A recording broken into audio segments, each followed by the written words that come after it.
So hello guys, तो इस video में हम अप्रैल मंथ के 4th वाले वीक का फर्स्ट वाला पार्ट करेंगे। क्वेश्चंस की बात करें तो लगभग 35 से 40 क्वेश्चन हम इसमें कवर करेंगे और आपको इन सभी क्वेश्चंस का प्रैक्टिस करने के लिए इसका क्विज बना करके अपनी क्रैक जीके ट्रिक्स के एप्लीकेशन पे अपलोड करवा दिया गया है। तो वहां जाकर के आप इन सभी क्वेश्चंस का प्रैक्टिस लगा सकते हो इस वीडियो को देखने के बाद, ताकि ये सारे क्वेश्चन आपको रट जाए। इसीलिए आपके लिए ये क्विज तैयार किया जाता है, तो आप उसका फायदा जरूर उठाएं ताकि फाइनली उसका फायदा आपको एग्जाम में मिले। तो चलिए अभी शुरू करते हैं।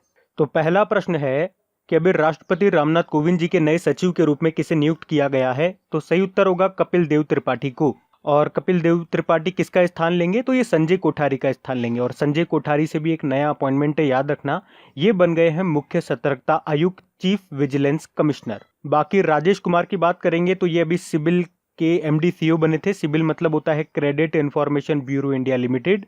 और विनय दुबे ये गो एयर के नए प्रमुख बने थे। और अजय भूषण पांडे की बात करेंगे तो ये हमारे नए वित्त सचिव बने थे। अच्छा, एक और नाम इंपॉर्टेंट है, वो भी आप ध्यान रखें, बीमल जुल्का का मुख्य सूचना आयुक्त, चीफ इंफॉर्मेशन कमिश्नर बने थे। फिर है अभी किसने formula 1 sports Chinese virtual grand prix championship जीत ली है? तो इसका सही उत्तर होगा चार्ल्स लेक्लर्क ने। और ये किस कंपनी के ड्राइवर हैं? तो ये फेरारी के ड्राइवर हैं। एक्चुअली में कोरोना वायरस के कारण जो F1 रेस होने वाली थी वो नहीं हुई और उसके जगह फॉर्मूला 1 ने एक नई तरह की sports virtual grand prix series का आयोजन किया। तो ये एक तरह का वीडियो गेम है जिसे कोड मास्टर्स ने तैयार किया है। तो आपको सिंपल सा याद रखना है, ये चैंपियनशिप किसने जीती है? चार्ल्स लेक्लर्क ने जीती है। और ये किस कंपनी के ड्राइवर हैं, किस कार कंपनी के? तो फेरारी के ये ड्राइवर हैं। फिर अभी किस बैंक ने ग्राहकों के लिए वॉइस बैंकिंग सर्विस शुरू की है? तो सही उत्तर होगा आईसीआईसीआई बैंक ने। तो अभी आईसीआईसीआई बैंक ने कस्टमर्स के लिए अमेजन अलेक्सा और गूगल असिस्टेंट पर वॉइस बैंकिंग सर्विस शुरू की है। अब इसमें क्या होगा? तो इसमें आप बोल करके अपनी बैंक से रिलेटेड जो भी क्वेश्चन है आप वो पूछ पाओगे, जैसे कि आपके अकाउंट में कितना पैसा है, कितना लेन देन हुआ है, कितना आया है, कितना गया है, मतलब कई तरह की जानकारी आप प्राप्त कर सकते हो ऑडियो के थ्रू। अच्छा, ये सारे बैंक अभी न्यूज में रहे थे, जैसे कि कर्नाटका बैंक न्यूज में रहा था क्योंकि इसके जो एमडी सीईओ हैं, कौन? महाबलेश्वर एमएस, उनको रीअपॉइंट किया गया है, पुनः नियुक्त। एयू स्मॉल फाइनेंस बैंक के जो एमडी सीईओ हैं उन्हें भी पुनः नियुक्त किया गया, उनका नाम है संजय अग्रवाल। और यूनियन बैंक ऑफ इंडिया, इसके अभी नए एग्जीक्यूटिव डायरेक्टर बने, कौन? विरूपाक्ष मिश्रा। आईसीआईसीआई बैंक की बात करेंगे तो हेडक्वार्टर मुंबई में है, एमडी सीईओ संदीप बख्शी हैं। इसका टैगलाइन भी इंपॉर्टेंट रहेगा, हम है ना ख्याल आपका। अच्छा, वैसे आईसीआईसीआई बैंक अभी न्यूज में भी रहा था क्योंकि याद रखना भी लॉकडाउन के दौरान ग्राहकों को व्हाट्सएप पर अपनी सर्विस देने की शुरुआत की थी इसने। और अभी फोन पे ने यूपीआई लेन देन सुविधा के लिए आईसीआईसीआई बैंक के साथ समझौता किया था।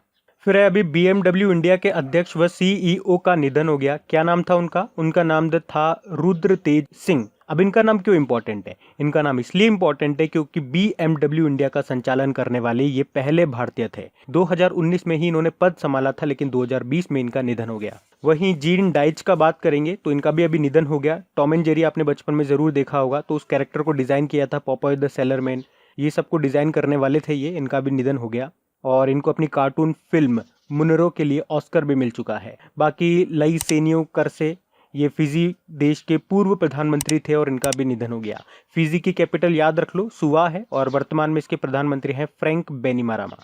फिर है उड़ीसा उच्च न्यायालय हाईकोर्ट के चीफ जस्टिस के रूप में किसे नियुक्त किया जाएगा? तो आंसर होगा मोहम्मद रफीक को। देखो, मोहम्मद रफीक जो हैं ये अभी वर्तमान में मेघालय हाईकोर्ट के चीफ जस्टिस हैं, जो अब बन जाएंगे उड़ीसा हाईकोर्ट के चीफ जस्टिस। और ये किसका स्थान लेंगे? संजू पांडा का स्थान लेंगे। अब जब मोहम्मद रफीक मेघालय से चले जाएंगे उड़ीसा में तो मेघालय का स्थान खाली हो जाएगा। तो फिर अभी जो इलाहाबाद हाईकोर्ट के चीफ जस्टिस हैं, कौन? विश्वनाथ सोमदर, ये बन जाएंगे मेघालय हाईकोर्ट के चीफ जस्टिस। इसके अलावा एक और अपॉइंटमेंट है, जो अभी कलकत्ता हाईकोर्ट के चीफ जस्टिस हैं, कौन? दीपांकर दत्त, इन्हें बॉम्बे हाईकोर्ट का चीफ जस्टिस बनाया जाएगा। और ये किसका स्थान लेंगे? तो ये भूषण धर्माधिकारी का जगह लेंगे। एक बार मैं आपको फिर से बता दूं, अभी मेघालय के जो मेघालय हाईकोर्ट के चीफ जस्टिस है वो है मोहम्मद रफीक, ये चले जाएंगे उड़ीसा में। और जो इलाहाबाद हाईकोर्ट के चीफ जस्टिस हैं विश्वनाथ सोमदर, ये चले जाएंगे मेघालय में। और अभी जो कोलकाता हाईकोर्ट के चीफ जस्टिस हैं दीपांकर दत्त, और ये कहां पे चले जाएंगे? बॉम्बे में चले जाएंगे, बॉम्बे हाईकोर्ट में। इसके अलावा याद रखना 2 पॉइंट काफी बार पूछ लिए जाते हैं, लेकिन आपको पता ही होने चाहिए,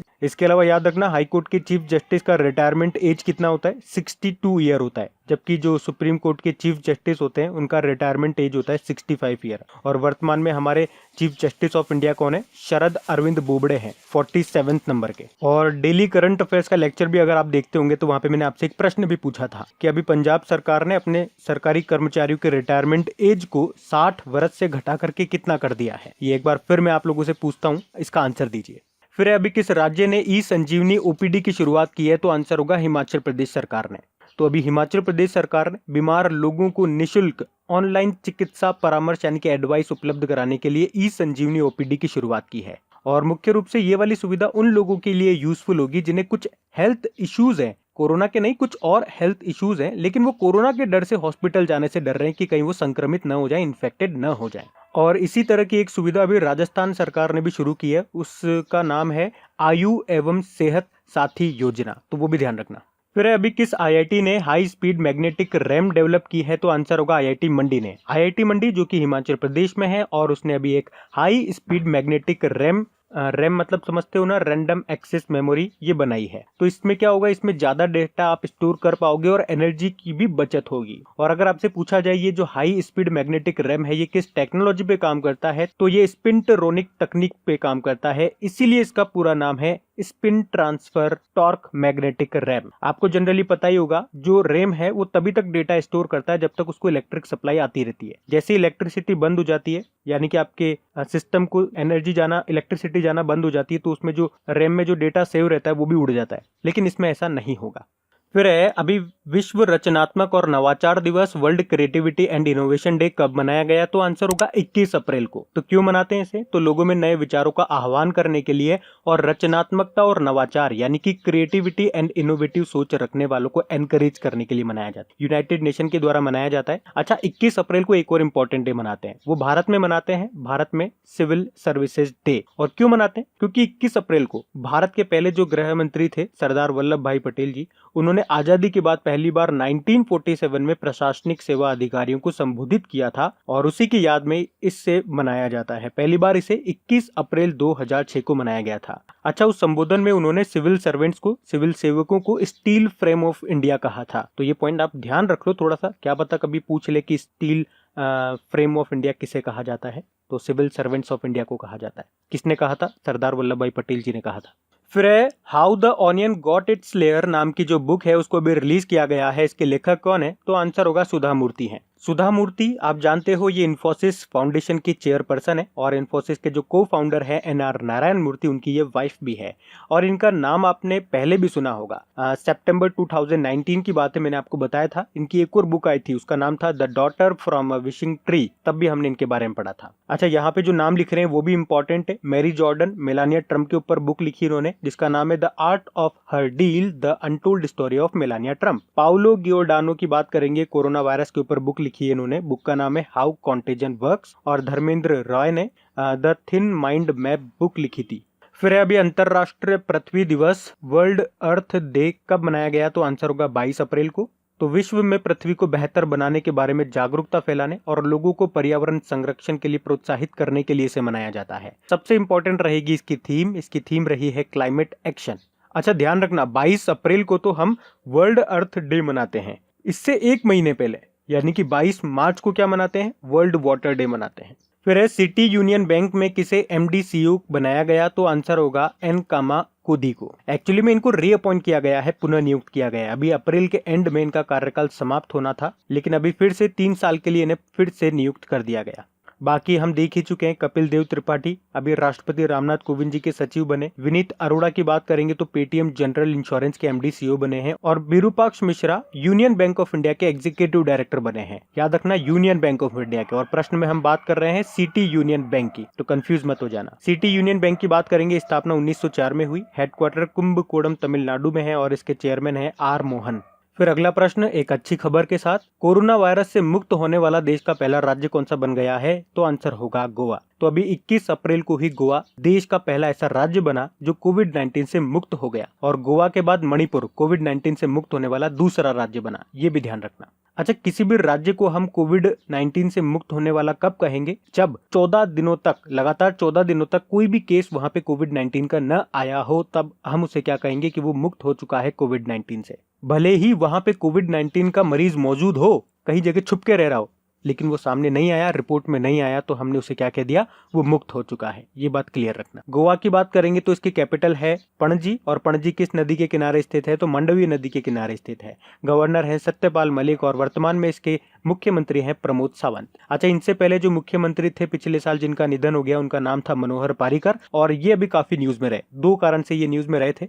एक तो इनके नाम पे एक इंस्टीट्यूट का नाम रखा गया, उस इंस्टीट्यूट का नाम क्या है? Institute for defence studies and analysis, Hindi में बोलेंगे तो रक्षा अध्ययन एवं विश्लेषण संस्थान। और इनके ऊपर एक बुक भी लिखी है, बुक का नाम है an extraordinary life, a biography of Manohar Parrikar. और बुक किसने लिखी है? सतगुरु पाटिल और माया भूषण नागवेकर ने। इसके अलावा याद रखना, गोवा से जीआई टैग प्राप्त करने वाला पहला प्रोडक्ट कौन सा बना? अभी खोला चिल्ली बना। और देश का पहला जीआई स्टोर ये कहाँ पे खोला गया है? तो ये भी गोवा में खोला गया है। इसके अलावा याद रखना, कोविड-19 का इलाज करने के लिए आयुर्वेद का प्रयोग करने वाला पहला राज्य कौन सा बना था? तो गोवा ही बना था। उसके अलावा गोवा कोविड-19 के लिए मूल्यांकन टूल यानी कि असेसमेंट टूल लॉन्च करने वाला पहला राज्य भी बना था। और याद रखना, इस साल के अंत में जो नेशनल गेम्स होंगे वो गोवा में ही होंगे, और उसका जो मैस्कॉट शुभंकर है वो है रूबीगुला, जो कि एक फ्लेम थ्रॉटेड बुलबुल है। और ये जो फ्लेम थ्रॉटेड बुलबुल है ना, ये गोवा का राजकीय पक्षी है, स्टेट बर्ड है। तो सबसे पहले तो देखिए, अगर वीडियो को आपने लाइक और शेयर नहीं किया है तो प्लीज इसे लाइक शेयर जरूर करिए अगर आप भूल गए हो तो। और दूसरी बात, इनकी प्रैक्टिस आप जरूर कर लेना। आपके लिए ही बड़ी मेहनत से मैंने इसकी क्विज तैयार की है। क्विज तैयार करने में बहुत मेहनत लगती है, और मैं चाहता हूं कि आप इसके अच्छे से प्रैक्टिस कर लो, इसीलिए मैं मेहनत करता हूं आप लोगों के लिए, और करता रहूंगा जब तक आप लोग मेरे साथ हो। लेकिन प्लीज आप लोग अपने लिए भी मेहनत करिए। इतनी बार क्विज लगाइए, इतनी बार लगाइए कि एक एक क्वेश्चन आपको रट जाए। और कोई इस वीडियो को फर्स्ट टाइम देख रहा है तो आपको क्रेक जीके ट्रिक्स एप्लीकेशन का लिंक नीचे मिल जाएगा, या प्ले स्टोर से भी आप डाउनलोड कर सकते हैं। और बाकी अगर आप ये वीकली करंट अफेयर्स या जो डेली करंट अफेयर्स या रिवीजन वाले वीडियोज आते हैं उनका ऑडियो सुनना चाहते हैं, तो उसके ऑडियोज में खबरी एप्लीकेशन पे अपलोड कर देता हूं, तो वहां जाकर के आप सुन सकते हैं। उनका फायदा ये हो सकता है कि आप उन्हें कभी भी सुन सकते हैं। आपको मोबाइल सामने रखने की जरूरत नहीं है, देखने की जरूरत नहीं है। कानों में ईयरफोन लगाओ, चाहे कहीं ट्रेवल कर रहे हो, चाहे बैठे हो आराम से, पार्क में बैठे हो, घर पे लेटे हो, आराम से आप सुनते जाइए और रिवीजन करते जाइए। जिस तरह से आप सॉन्ग सुनते हैं, घूमते वक्त सॉन्ग सुनते हैं ना, उसी तरह से वो एक अच्छा समाधान है टाइम को यूटिलाइज करने का। तो खबरी एप्लीकेशन या तो प्ले स्टोर से डाउनलोड कर दीजिए, या उसका लिंक भी आपको डिस्क्रिप्शन में मिल जाएगा, और वहां जाकर के सर्च कीजिए क्रेक जीके ट्रिक्स। वहां पे सारे ऑडियोज मिल जाएंगे, और वहां जाकर के मुझे फॉलो कर लीजिएगा, ताकि जब भी कोई ऑडियो अपलोड होगा उसका नोटिफिकेशन आपको मिल सकेगा। फिर है केंद्रीय स्वास्थ्य मंत्री जो है हमारे, उन्होंने किस कंपनी के साथ कोविड इंडिया सेवा नामक आधिकारिक इंटरेक्टिव प्लेटफॉर्म लॉन्च किया है? तो आंसर होगा ट्विटर के साथ। अच्छा, हमारे केंद्रीय स्वास्थ्य व परिवार कल्याण मंत्री कौन है? डॉक्टर हर्षवर्धन है, और उन्होंने ही ट्विटर में कोविड इंडिया सेवा नाम से ऑफिशियल इंटरैक्टिव प्लेटफॉर्म लॉन्च किया है। तो इसमें क्या होगा, इसमें जो लोग हैं वो कोविड-19 से संबंधित अपने प्रश्नों का जवाब पा सकेंगे। अच्छा, इसी तरह से आपको याद होगा अभी कुछ समय पहले वर्ल्ड हेल्थ ऑर्गेनाइजेशन ने भी फेसबुक मैसेंजर पर हेल्थ अलर्ट नाम से कोविड-19 के लिए एक इंटरैक्टिव सर्विस शुरू की थी। बाकी ट्विटर की बात करेंगे, स्थापना 2006 में हुई है, हेडक्वार्टर कैलिफोर्निया यूएसए में है, और भारत के लिए इसके एमडी सीईओ कौन है? मनीष माहेश्वरी हैं। और इसके जो ट्विटर के सीईओ हैं वो हैं जैक डॉर्सी। और जैक डॉर्सी से कुछ बात याद आ रही है, अभी कोविड-19 महामारी से निपटने के लिए काम करने वाली संस्थाओं को $1 बिलियन देने की घोषणा की थी इन्होंने। फिर है वर्ल्ड प्रेस फ्रीडम इंडेक्स 2020 में भारत की रैंक क्या रही है? तो भारत 142 नंबर पे रहा है। अच्छा, इस इंडेक्स को जारी किसने किया? तो इसे जारी किया रिपोर्टर्स विदाउट बॉर्डर ने, और इसमें टोटल 180 देशों में से भारत 142वें नंबर पे रहा है। टॉप पे है नॉर्वे, सेकंड पे फिनलैंड है, और थर्ड पे है डेनमार्क। तो आपको भारत का स्थान याद रखना है 142, और नॉर्वे टॉप पे है। और बेसिकली ये रिपोर्ट बताती क्या है, इंडेक्स बताता क्या है कि देश में रिपोर्टर्स को कितनी फ्रीडम है, वो कितने सेफ हैं।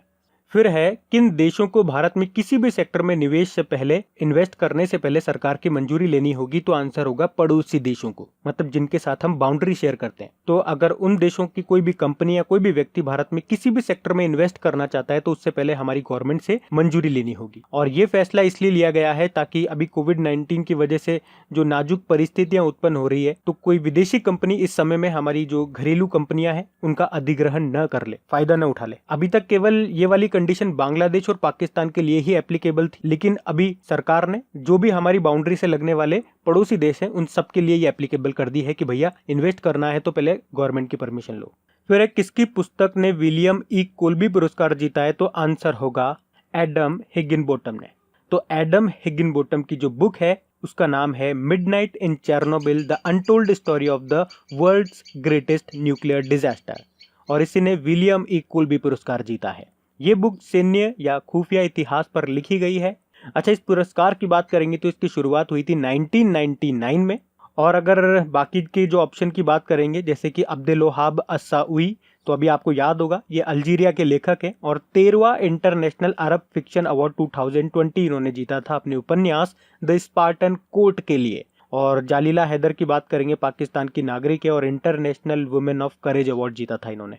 फिर अभी किस देश में औषधीय उपयोग के लिए भांग की खेती को वैध कर दिया गया है, लीगल कर दिया गया है? तो आंसर होगा लेबनान में। तो अभी लेबनान की संसद ने चिकित्सा और औद्योगिक उपयोग के लिए भांग की खेती को लीगल कर दिया है। लेबनान की बात करेंगे, कैपिटल इसकी बैरूट है, करेंसी है लेबनीज पाउंड और प्रधानमंत्री अभी नए बने थे हसन दियाब। अच्छा, एक और नाम लेबनान से हमने पढ़ा था, जीना अकर का, लेबनान की पहली महिला रक्षा मंत्री के साथ साथ ये पूरे अरब क्षेत्र की पहली महिला रक्षा मंत्री बनी थी, तो इनका नाम भी याद रखना। फिर है अभी किस पेमेंट बैंक ने डेबिट कार्ड जारी करने के लिए मास्टर कार्ड के साथ समझौता किया? तो आंसर होगा पेटीएम पेमेंट बैंक ने। तो पेटीएम पेमेंट बैंक अपने खाता धारकों के लिए, यूजर्स के लिए, अकाउंट होल्डर्स के लिए डेबिट कार्ड जारी करेगा ताकि वो ऑनलाइन ट्रांजैक्शन कर सके और एटीएम से पैसे भी निकाल सके, और इसी के लिए इसने मास्टर कार्ड के साथ समझौता किया है। और इसका लक्ष्य भी है, इसने लक्ष्य रखा है कि 2020-21 में 1 करोड़ कार्ड ये जारी करेगा। अच्छा, इसी तरह से आपको याद होगा कुछ समय पहले इसने वीजा के साथ भी समझौता किया था। तो पहले वीजा के साथ किया, अब मास्टर कार्ड के साथ कर लिया। पेटीएम की बात करेंगे, इसकी स्थापना 2010 में हुई थी, हेडक्वार्टर नोएडा यूपी में है और इसके फाउंडर का नाम याद रखो विजय शेखर शर्मा है। बाकी पेटीएम पेमेंट बैंक के एमडी सीईओ का नाम है सतीश कुमार गुप्ता। और अभी एक हमने अपॉइंटमेंट पढ़ा था पेटीएम में, पेटीएम जनरल इंश्योरेंस के एमडी सीईओ कौन बने? विनीत अरोड़ा, वो भी याद रखो, नया अपॉइंटमेंट है। फिर है अभी किसने रिलायंस जियो की 9.99% हिस्सेदारी को खरीद लिया है? तो आंसर होगा फेसबुक ने। तो फेसबुक ने रिलायंस जियो में 9.99% की हिस्सेदारी को खरीद लिया है। कितने में खरीदा? $5.7 बिलियन में। रुपये में बात करेंगे तो 43,574 करोड़ रुपए। और अब फेसबुक ने रिलायंस के साथ सुपर एप्लीकेशन बनाने के लिए भी समझौता कर लिया है। तो इस सुपर एप्लीकेशन में जैसे आपको digital payment, social media, gaming, banking, hotel booking, railway booking जैसे फीचर मिलेंगे। ये सुपर एप्लीकेशन वी चैट को टक्कर देगा। अच्छा, फेसबुक से कुछ पॉइंट्स मुझे याद आ रहे हैं, आपने पढ़ा था जैसे अभी पंजाब सरकार ने फेसबुक के साथ कोविड-19 के प्रश्नों का उत्तर देने के लिए चैट बॉट तैयार किया था। और अभी फेसबुक ने बांग्लादेश में थर्ड पार्टी चेकिंग सिस्टम भी शुरू किया है फेक न्यूज को रोकने के लिए, तो वो भी याद रखो। फेसबुक की बात करेंगे, हेडक्वार्टर कैलिफोर्निया यूएसए में है। इसकी स्थापना कब हुई थी? 2004 में, और सीईओ मार्क जकरबर्ग है। अच्छा देखो, बात खरीदने की चल रही है तो एक और पॉइंट आपको बता दूं, अभी चाइना का जो सेंट्रल बैंक है पीपल्स बैंक ऑफ चाइना, उसने एचडीएफसी में अब तक 1.01% की हिस्सेदारी खरीद ली है। तो भारत की आईटी कंपनी टीसीएस किस देश के पहले डिजिटल बैंक को लॉन्च करेगी? तो आंसर होगा इजराइल। तो भारत की आईटी कंपनी है ये टीसीएस, जो कि इजराइल के पहले पूरी तरह से डिजिटल बैंक को लॉन्च करेगी। वैसे अभी इस डिजिटल बैंक का नाम तय नहीं किया गया है, लेकिन इसे 2021 में लॉन्च किया जाएगा और इसे TCS-BANCS इसके द्वारा ऑपरेट किया जाएगा। अब ये क्या है? TCS-BANCS ये एक यूनिवर्सल फाइनेंशियल सॉल्यूशन प्लेटफॉर्म है, टीसीएस का ही है ये। टीसीएस की बात करेंगे, इसकी स्थापना 1968 में हुई है, मुंबई में हेडक्वार्टर है और इसके अध्यक्ष है नटराजन चंद्रशेखरन और इसके एमडी सीईओ कौन है? राजेश गोपीनाथन है। अब बात इजराइल की भी हुई है तो उसके बारे में भी मैं आपको बता दूं, कैपिटल जेरूशलम है, करेंसी है इजरायली न्यू शेकेल, प्रधानमंत्री बेंजामिन नेतन्याहू है। फिर है बैडमिंटन वर्ल्ड फेडरेशन के आई एम बैडमिंटन अभियान में किसे एम्बेसडर के रूप में शामिल किया गया है? तो आंसर होगा पीवी सिंधु को। तो हमारी वर्ल्ड बैडमिंटन चैंपियन है ये पीवी सिंधु और इन्हीं को बैडमिंटन वर्ल्ड फेडरेशन के आई एम बैडमिंटन जागरूकता अभियान के एम्बेसडर्स में शामिल किया गया है। तो ये अभियान उन खिलाड़ियों को एक मंच प्रदान करेगा जो स्वच्छ और ईमानदार खेलने की भावना रखने के साथ साथ प्रतिबद्ध होकर बैडमिंटन के लिए अपना प्यार और सम्मान व्यक्त करते हैं। अच्छा देखो, यहाँ पे पीवी सिंधु के अलावा और भी लोगों को एम्बेसडर बनाया गया है, लेकिन वो नाम आपके लिए इंपॉर्टेंट नहीं है एग्जाम पॉइंट ऑफ व्यू से। तो आप इनका नाम ध्यान रखें, पीवी सिंधु का। एग्जामिनर पूछेगा तो इन्हीं का नाम पूछेगा। और अभी इनके ऊपर एक बुक भी आई थी पीवी सिंधु के ऊपर, बुक का नाम है shuttling to the top the story of PV Sindhu. किसने लिखा था? वी कृष्णस्वामी ने लिखा था। और कुछ समय पहले इनको ब्रांड एम्बेसडर बनाया गया, किसका? वीजा का। और अभी जनवरी या फरवरी की बात है, आंध्र प्रदेश की एंटी करप्शन हेल्पलाइन की ब्रांड एम्बेसडर भी बनी थी ये। उसके अलावा याद रखना, इस बार पद्म भूषण के लिए भी इनको चुना गया है। और मैं आपको बता दूं, अभी कुछ समय पहले चौथे Times of India sports awards में sports person of the year चुना गया था पीवी सिंधु को, और साथ में उन्हें unbreakable spirit of sports award भी मिला था। तो इतने पॉइंट्स आप पीवी सिंधु से याद रख लीजिए। बाकी बैडमिंटन वर्ल्ड फेडरेशन की बात करेंगे तो स्थापना 1934 में हुई है। हेडक्वार्टर कुआलालंपुर मलेशिया में है और इसके अध्यक्ष का नाम है पॉल एरिक हॉयर।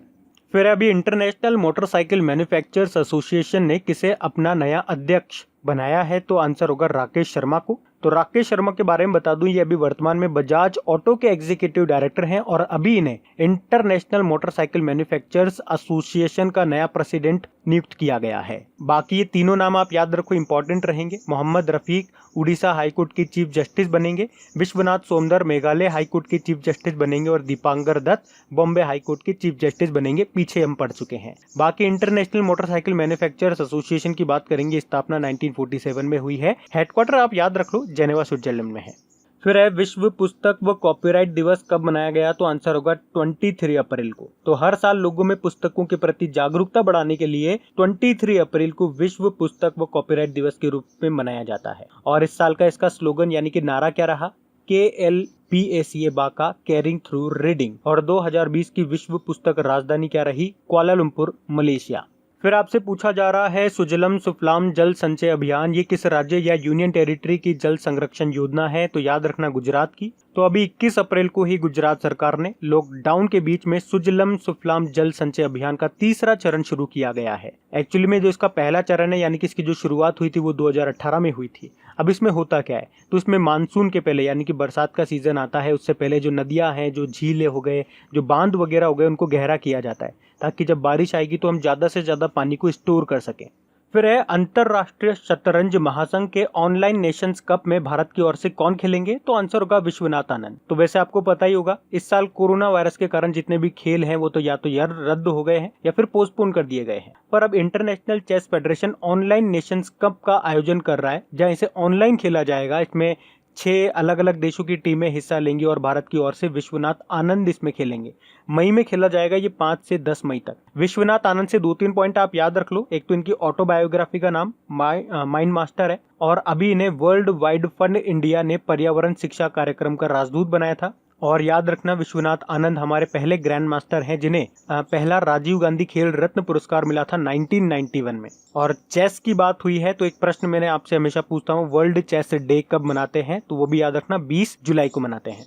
फिर है किसे हुआवी टेलीकॉम इंडिया का नया CEO नियुक्त किया गया है? तो आंसर होगा डेविड ली को। हुआवी ये चाइनीज कंपनी है, इसका हेडक्वार्टर है चाइना के शेंजेन में। बाकी यूवी प्रवीण राव की बात करेंगे तो नैस्कॉम के अध्यक्ष बने थे ये। संगीता रेड्डी आप जानते ही हो, फिक्की की अध्यक्ष बनी थी। और निरंजन हीरानंदानी की बात करेंगे, एसोचेम के ये अध्यक्ष बने थे। फिर है कोविड-19 के बारे में चेतावनी देने के लिए वॉश करो नाम से मोबाइल एप्लीकेशन किसने डेवलप किया है? तो आंसर होगा IIIT दिल्ली। IIT दिल्ली मत करना, IIIT दिल्ली इसका आंसर होगा। IIIT दिल्ली मतलब Indraprastha institute of information technology Delhi. तो इसने वॉश करो नाम से एक मोबाइल एप्लीकेशन लॉन्च किया है। तो ये लोगों को कोविड-19 के बारे में चेतावनी देगा और उन्हें जागरूक बनाएगा और सोशल डिस्टेंसिंग बनाने में भी मदद करेगा। देखो बाकी IITs अभी काफी सारे न्यूज में थे, मैं आपको एक बार रिकॉल कराने की कोशिश करता हूँ। IIT बॉम्बे न्यूज में था क्योंकि इसने अभी क्वारंटाइन एप्लीकेशन बनाया और डिजिटल स्टेथोस्कोप आयुष सिंक इसने बनाया। IIT मद्रास की बात करेंगे तो भारत की पहली हाइपरलूप पॉड प्रतियोगिता का आयोजन किया जाएगा यहीं पे। और अभी IIT मद्रास ने ही अनियमित मानव रहित ड्रोन का मुकाबला करने के लिए आर्टिफिशियल इंटेलिजेंस संचालित ड्रोन भी बनाया था। IIT रोपड़ की बात कर लेते हैं तो कोविड-19 के मरीजों के लिए वार्ड बोट नाम से एक रोबोट बनाया था जो कि मरीजों को दवा और भोजन देने के काम आएगा ताकि इंसान को नहीं जाना पड़ेगा ताकि वो संक्रमित न हो। उसी तरह से IIT रुड़की अभी इसने प्राणवायु नाम से पोर्टेबल वेंटिलेटर बनाया। और IIT गांधीनगर की बात कर लें तो प्रोजेक्ट आइजैक लॉन्च किया था। और अभी हमने पढ़ा भी था IIT मंडी के बारे में जो कि हिमाचल प्रदेश में है, हाई स्पीड मैग्नेटिक रैम इसने डेवलप किया था, तो ये भी ध्यान रखना।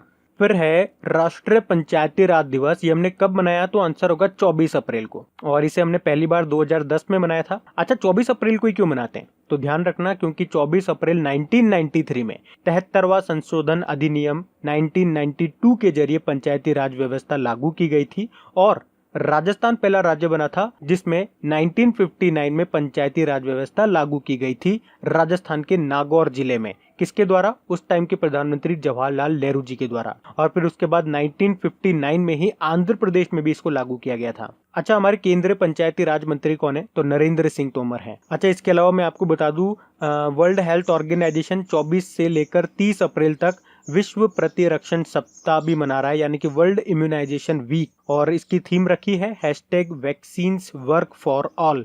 फिर है बंटर ब्लिट्ज कप किसने जीत लिया है? तो आंसर होगा एलिर्जा फिरोजा ने। ये ईरान के चेस प्लेयर हैं, और अभी इन्होंने बंटर ब्लिट्ज कप 2020 के फाइनल में world chess champion Magnus Carlsen को हरा दिया है। मैग्नस कार्लसन ये किस देश के हैं? तो ये भी याद रखना, नॉर्वे के हैं ये। और ये चेस कंपटीशन ऑनलाइन खेला जाता है। और अभी पीछे हमने क्वेश्चन पढ़ा था, अंतरराष्ट्रीय शतरंज महासंघ का जो ऑनलाइन नेशनल कप होगा, मई में होगा, उसमें भारत की ओर से कौन पार्टिसिपेट करेंगे? विश्वनाथ आनंद। फिर है भारतीय मूल के किस भारतीय नागरिक को अमेरिकी राष्ट्रपति डोनाल्ड ट्रंप ने शीर्ष विज्ञान बोर्ड के सदस्य के रूप में नियुक्त किया? तो आंसर होगा सुदर्शनम बाबू को। तो अभी प्रेसिडेंट जो डोनाल्ड ट्रंप है, उन्होंने भारतीय अमेरिकी सुदर्शन बाबू को साइंस बोर्ड के सदस्य के रूप में नियुक्त किया है। इसके अलावा रो खन्ना का नाम आपने सुना होगा, व्हाइट हाउस के कोरोना वायरस सलाहकार परिषद में नियुक्त किया गया था इनको। सीमा वर्मा का नाम भी सुना होगा, अमेरिका की कोरोना वायरस टास्क फोर्स में शामिल किया गया था इनको। और अजय महाजन को तो कैसे भूल सकते हैं आप, केयर रेटिंग के MD CEO बने थे ये। फिर है जो हमारे केंद्रीय मंत्री हैं रमेश पोखरियाल निशंक, उन्होंने विश्व पुस्तक दिवस पर सोशल मीडिया पर कौन सा अभियान शुरू किया? तो आंसर होगा #MyBookMyFriend। तो हमारे जो मानव संसाधन मंत्री हैं रमेश पोखरियाल निशंक जी, उन्होंने #MyBookMyFriend नाम से एक नया अभियान शुरू किया है।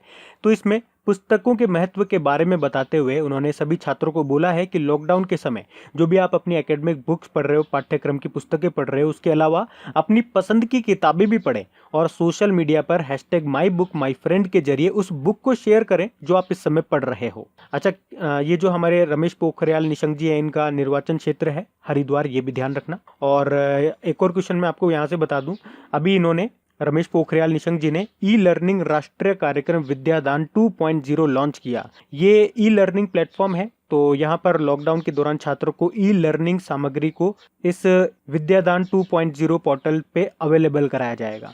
अच्छा, वैसे मानव संसाधन मंत्रालय अभी काफी न्यूज में था। किस किस कारण से न्यूज में था, सुनो। एक तो अभी इसने युक्ति नाम से एक पोर्टल लॉन्च किया था। उसके अलावा ऑनलाइन स्टोर जो डिजी लॉकर है, उसको राष्ट्रीय शैक्षणिक डिपॉजिटरी घोषित किया था। और अभी इसने कोविड-19 से निपटने के लिए एक मेगा ऑनलाइन चैलेंज जिसका नाम है समाधान, उसको भी लॉन्च किया था। और इसके अलावा देश में ऑनलाइन एजुकेशन सिस्टम को बेहतर बनाने के लिए भारत पढ़े ऑनलाइन सिस्टम भी शुरू किया था। तो इन सब कारण से ये भी न्यूज़ में था, ध्यान रखना। फिर अभी किसने लॉकडाउन लर्नर्स सीरीज शुरू की है? तो आंसर होगा UNODC ने, मतलब United nation office on drugs and crime. तो इसने अपनी प्रमुख पहल एजुकेशन फॉर जस्टिस के अंतर्गत भारत में लॉकडाउन लर्नर्स सीरीज शुरू की है। तो इस सीरीज का बेसिकली उद्देश्य यही है कि कमजोर वर्ग की समस्याओं के साथ साथ उभरते हुए जो मुद्दे हैं, जैसे कि लिंग आधारित हिंसा, फेक न्यूज, भेदभाव, भ्रष्टाचार, इन सभी के बारे में छात्रों को जागरूक करना। UNODC की बात कर लेंगे तो आप तो केवल इसका हेडक्वार्टर याद रख लो, वियना ऑस्ट्रिया में है। फिर है अभी किसने भारत की पहली कोविड-19 नमूना संग्रह यानी कि सैंपल को कलेक्ट करने वाली मोबाइल लैब को लॉन्च किया है? तो आंसर होगा राजनाथ सिंह जी ने, जो कि हमारे रक्षा मंत्री हैं। और ये भारत की पहली कोविड-19 सैंपल को इकट्ठा करने वाली मोबाइल लैब होगी, जिसका नाम होगा मोबाइल BSL-3 VRDL लैब। और इसे बनाया है DRDO और ESIC medical college and hospital ने मिल करके। तो इसमें एक दिन में 1000 से ज्यादा सैंपल की टेस्टिंग की जा सकती है। और मैं आपको कई बार बता चुका हूं, जो राजनाथ सिंह जी हैं, इनका निर्वाचन क्षेत्र है लखनऊ, कॉन्स्टिट्यूएंसी है लखनऊ। फिर है अभी CSIR और IGIB ने किस नाम से कम लागत वाली कोविड-19 टेस्ट किट डेवलप की है? तो आंसर होगा फेलुदा। पहले तो ये जान लो CSIR मतलब क्या होता है, council of scientific and industrial research, और IGIB मतलब होता है institute of genomics and integrative biology. और इन दोनों ने मिलकर ही कम लागत में कोविड-19 टेस्ट करने वाली ये किट तैयार की है। और इसका नाम जो है ना, वो महान फिल्मकार सत्यजीत रे की कहानियों का एक जासूसी पात्र है, कैरेक्टर है फेलुदा, उसके नाम पे रखा है। देखो क्या होता है, जो प्राइवेट लैब होती है उसमें जो टेस्ट किट का खर्चा आता है वो 4500 रुपये आता है लगभग, लेकिन इसमें लगभग 500 रुपये से कम में ये काम हो जाएगा और कुछ ही मिनटों में वायरस के बारे में जानकारी भी मिल जाएगी। बाकी ये जो आप पढ़ रहे हो वॉश करो, हमने पढ़ा भी था। ये मोबाइल एप्लीकेशन है और इसको किसने डेवलप किया? IIIT दिल्ली ने। प्रज्ञाम आप जानते ही हो, झारखंड सरकार ने बनाया है और क्वारंटाइन IIT बॉम्बे ने। फिर अभी BRO ने कासोवाल एनक्लेव जो कि पंजाब में है उसको देश के अन्य क्षेत्रों के साथ जोड़ने के लिए किस नदी पर एक पुल बनाया है? तो आंसर होगा रावी नदी पे, और लगभग इस पुल की लंबाई है 484 मीटर। और इसके पहले अभी BRO ने अरुणाचल प्रदेश में भी दापोर रिजो पुल बनाया था। किस नदी पे बनाया था? तो सुबनसिरी नदी पे बनाया था, तो वो भी याद रखना। BRO की बात कर लेंगे तो border roads organisation full form होती है। इसकी स्थापना 1960 में हुई थी और इसका बेसिकली काम क्या होता है? तो इसका काम ये होता है, जो इंटरनेशनल बॉर्डर एरिया है वहाँ पे सड़कों को बनाना, जो पहाड़ी जो दुर्गम एरिया है वहाँ पे सड़कों को बनाना, इसका कार्य होता है। डायरेक्टर जनरल है इसके हरपाल सिंह, और इसका मोटो बड़ा अच्छा है, ये आपके लिए बिल्कुल परफेक्ट और हर किसी के लिए, मेरे लिए, आपके लिए, सबके लिए परफेक्ट है। Everything is achievable through hard work, तो ये आपको जरूर पसंद आएगा। फिर है, अभी किस राज्य की सरकार ने कोरोना वायरस के हॉट स्पॉट क्षेत्रों के लिए आप्त मित्र नाम से एक एप्लीकेशन लॉन्च किया है? तो आंसर होगा कर्नाटक सरकार ने। अब इसमें क्या होगा, जो हॉट स्पॉट एरिया है यानी कि जहां पे कोविड-19 के पेशेंट हैं, उन क्षेत्रों में कोरोना के लक्षण किस व्यक्ति में है इसकी पहचान करेगा ये, और लोगों को कोविड-19 पर चिकित्सा सहायता और परामर्श भी दिया जाएगा इसके थ्रू। देखो कर्नाटक की बात है तो इसकी जो कैपिटल है वो बहुत इंपॉर्टेंट है, बेंगलुरु इसकी कैपिटल है, क्योंकि काफ़ी सारी चीज़ों के यहाँ पे हेडक्वार्टर्स हैं, जैसे कि इन्फोसिस का है, विप्रो का है, हिंदुस्तान एरोनॉटिकल लिमिटेड का है और इसरो का भी यहीं पर है। Silicon valley of India Bengaluru को ही कहा जाता है। और आपको याद होगा अभी रिपोर्ट आई थी एक, जिसमें बताया गया था कि 2019 में डिजिटल लेन देन में सबसे आगे कौन सा शहर था? तो बेंगलुरु ही था। और अभी टॉमटॉम का जो ट्रैफिक इंडेक्स आया था उसमें भी बताया गया था कि दुनिया का सबसे ज़्यादा ट्रैफिक वाला शहर कौन सा है? तो बेंगलुरु ही है।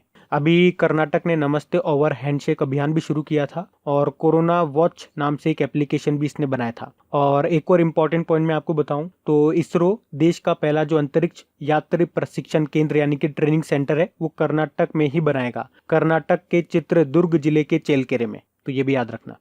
फिर है, अभी CII ने वित्त वर्ष 2020-21 के लिए भारत की GDP ग्रोथ रेट कितना रहने का अनुमान लगाया है? तो सही उत्तर होगा ऑप्शन है -0.9% से लेकर के 1.5% तक। मतलब इसने कहा अगर ज़्यादा स्थिति खराब रही तो -0.9% तक रह सकती है और अच्छी से अच्छी स्थिति रही तो 1.5% तक रह सकती है। अच्छा देखो यहाँ पे कुछ स्टूडेंट्स को डाउट है और डाउट होना भी चाहिए, क्योंकि कहीं जगह पे ये 0.9 लिखा हुआ है और कहीं जगह पे माइनस का 0.9 लिखा हुआ है। मैंने 2-3 जगह चेक किया, जैसे कि the Hindu, Hindustan times, economics times, कुछ इस तरह से है, तो वहां पे माइनस का 0.9 लिखा हुआ है और कहीं जगह पे प्लस का 0.9 लिखा हुआ है। तो एक बार आप खुद से चेक कर लीजिए, मैंने दोनों कंडीशन आपको बता दी है, दोनों चीजें आपको मिलेंगी, तो आप कंफ्यूज न रहें इसलिए मैंने आपको दोनों चीजें बता दी। फिर भी आप कहोगे तो मैं आपको लिंक भी प्रोवाइड करा दूंगा। अच्छा एक तो ये पॉइंट हो गया, इसके अलावा एक और पॉइंट सुन लो, अभी फिच रेटिंग ने भी वित्त वर्ष 2020-21 के लिए अपना अनुमान घटा करके 0.8% कर लिया है। बाकी जो अभी और जो अनुमान है, प्रोजेक्शंस है, किस किस ने क्या बताए हैं, सब अपडेटेड लिस्ट आज तक की मैं आपको यहाँ पे शो कर रहा हूँ, तो आप इसे देख सकते हो। बाद में ये चेंज हो सकती है, तो आगे वाले वीडियोस को आप फॉलो करते रहें, अपडेटेड रहें, कहने का मतलब ये है। CII का मतलब यहाँ पे होता है कॉन्फेडरेशन ऑफ इंडियन इंडस्ट्री। ये जो बड़े बड़े कॉर्पोरेट्स होते हैं उन्हें मैनेज करने वाली एक संस्था है और इसके अध्यक्ष का नाम है विक्रम किर्लोस्कर। फिर है, अभी किस राज्य ने संपर्क दीदी नाम से एक मोबाइल एप्लीकेशन को लॉन्च किया है? तो आंसर होगा उत्तराखंड ने। तो अभी उत्तराखंड के शिक्षा विभाग ने संपर्क दीदी नाम से एक मोबाइल एप्लीकेशन लॉन्च किया है और ये सुनिश्चित करेगा कि लॉकडाउन के दौरान छात्रों की शिक्षा में कोई रुकावट न आए। और ये जो संपर्क दीदी नाम से जो एप्लीकेशन है, इसके माध्यम से घर पर ही एनिमेटेड वीडियोज के द्वारा उनकी पढ़ाई कराई जाएगी। उत्तराखंड की देखो कैपिटल देहरादून है और अभी इसकी कैपिटल से एक प्रश्न भी आया था कि उत्तराखंड ने घोषणा की है जो इसकी ग्रीष्मकालीन समर कैपिटल होगी वो क्या होगी? गैरसैंण होगी। मुख्यमंत्री हैं त्रिवेंद्र सिंह रावत, गवर्नर है बेबी रानी मौर्य। और आपको याद रखना है अभी 1 से 7 मार्च तक अंतरराष्ट्रीय योग महोत्सव का आयोजन किया गया था। कहाँ पे? ऋषिकेश में। और ऋषिकेश में ही गंगा नदी पर भारत का पहला ग्लास फ्लोर सस्पेंशन ब्रिज भी बनेगा, मतलब जो उसका फ्लोर होगा वो ग्लास का होगा, आप आर पार देख सकते हो, ट्रांसपेरेंट होगा। और अभी कृषि भूमि के पट्टे यानी कि लीज पर देने वाला पहला राज्य भी उत्तराखंड बना था। उत्तराखंड से एक डैम और एक नेशनल पार्क बहुत बार एग्जाम में पूछे गए हैं, एक तो टिहरी डैम और वो किस नदी पे है? भागीरथी नदी पे है। और एक नेशनल पार्क भी है यहाँ पे, कौन सा? Jim Corbett national park. ये काफी एग्जाम में आता है क्योंकि ये भारत का एक तो पहला नेशनल पार्क है और इसके बीच में से एक नदी भी निकलती है, वो भी पूछ ली गई है कहीं कहीं बार, जिसका नाम है रामगंगा नदी। अच्छा, वैसे तो जिम कॉर्बेट नेशनल पार्क ऐसे ही इंपॉर्टेंट है क्योंकि अभी न्यूज में था। क्यों न्यूज में था? क्योंकि कोविड-19 के लक्षणों वाले जानवरों के लिए भारत का पहला क्वारंटाइन सेंटर बनाया था। उसके अलावा याद रखना, देश का दूसरा सबसे बड़ा ट्यूलिप गार्डन बनेगा आपका उत्तराखंड के पिथौरागढ़ में। और ये पिथौरागढ़ वही है जहाँ पे काजिंद एक्सरसाइज हुआ था। काजिंद एक्सरसाइज होता है इंडिया और कजाकिस्तान के बीच में। चलो एक प्रश्न मैं छोड़ के जा रहा हूँ आप लोगों के लिए। आप बताएं, देश का पहला सबसे बड़ा ट्यूलिप गार्डन ये कहाँ पर है? और जो आप उसका आंसर दोगे ना, तो उसका एक्स्ट्रा फैक्ट भी सुन लो, वो एशिया का सबसे बड़ा ट्यूलिप गार्डन भी होगा। देश का ही नहीं, एशिया का भी। ट्यूलिप मतलब होता है एक फूल होता है ट्यूलिप। फिर है, अभी किस राज्य या यूनियन टेरिटरी ने नानाजी देशमुख गौरव ग्राम सभा पुरस्कार जीता है? तो आंसर होगा जम्मू कश्मीर ने। एक्चुअली में जम्मू कश्मीर ने सामाजिक और आर्थिक विकास परियोजनाओं में पंचायती राज संस्थानों के उत्कृष्ट योगदान के लिए ये पुरस्कार जीते हैं और अलग अलग श्रेणियों में 3 राष्ट्रीय पुरस्कार जीते हैं। एक तो यही हो गया नानाजी वाला, और एक है ग्राम पंचायत विकास योजना पुरस्कार, और एक भारत सरकार के पंचायती राज मंत्रालय का बाल सुलभ ग्राम पंचायत पुरस्कार। और इन पुरस्कारों का देने का उद्देश्य है ग्राम सभाओं की संस्था को मजबूत करना। और एक और प्रश्न मैंने आपको बताया था जम्मू कश्मीर से कि अभी जम्मू कश्मीर ने serve the senior initiative helpline सेवा शुरू की थी और इसका उद्देश्य यही था कि इस समय लॉकडाउन के समय जो बुजुर्ग नागरिक हैं, जो वरिष्ठ व्यक्ति हैं, उनकी मदद करना। क्योंकि जैसे उनको किसी चीज़ की ज़रूरत है, दवा लानी है, किराने का सामान लाना है, छोटी छोटी सामान लेकर के आने, तो अभी काफ़ी उनको समस्या हो रही है, तो उसके लिए वो सर्विस शुरू की गई थी। जम्मू कश्मीर से कुछ पॉइंट्स आपको बताऊं तो अभी पहले इसके लेफ्टिनेंट गवर्नर का नाम याद रख लो, गिरीश चंद्र मुर्मू है। और इनके साथ हमेशा एक पॉइंट मैं आपको बताता हूँ, गिरीश चंद्र चतुर्वेदी का नाम, जो कि अभी नेशनल स्टॉक एक्सचेंज के अध्यक्ष बने थे। मिलते जुलते नाम है तो कंफ्यूज न हो जाओ, तो ध्यान रखो। उसके अलावा इसका जो सिटी चौक है उसका नाम बदलकर भारत माता चौक करा गया। सर्कुलर रोड चौक का नाम बदल करके अटल जी के नाम पे अटल चौक करा गया। जम्मू कश्मीर में जो चेनानी नाशेरी सुरंग है, अच्छा पहले तो ये याद रख लो, ये चेनानी नाशेरी सुरंग रोड सुरंग है और भारत की सबसे लंबी रोड सुरंग है। 9.2 किलोमीटर लंबाई है इसकी। तो इसका नाम अभी डॉक्टर श्यामा प्रसाद मुखर्जी के नाम पे रखा गया। वैसे डॉक्टर श्यामा प्रसाद मुखर्जी के नाम पे और भी नाम रखे गए हैं, जैसे कि कोलकाता बंदरगाह का नाम, और इनके नाम पे अभी एक पुरस्कार भी दिया गया। किसको मिला था बता सकते हो क्या?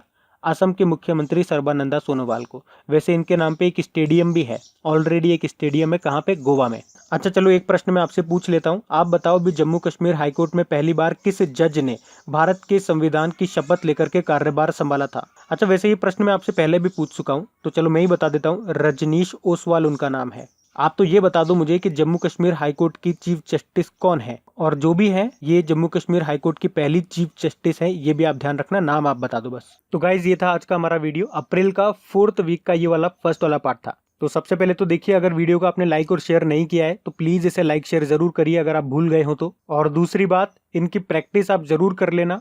Thank you guys.